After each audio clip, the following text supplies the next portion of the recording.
Ready to turn your awesome idea into a recurring revenue stream with a Shopify subscription website?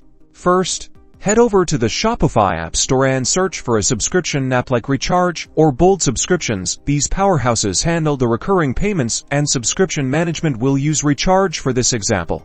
Once installed, Recharge will walk you through connecting your Shopify products to the product you want to offer as a subscription. Now, customize your subscription options. Decide on the frequency: weekly, monthly, or something else.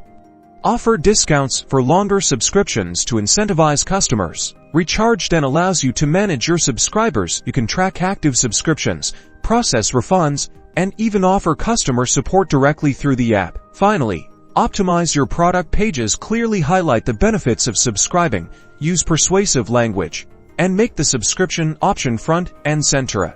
Test different pricing and offers to see what converts best. With the right app, a killer product, and a focus on customer experience, you'll be well on your way to building a thriving subscription business on Shopify. Don't forget to like and subscribe for more e-commerce tips.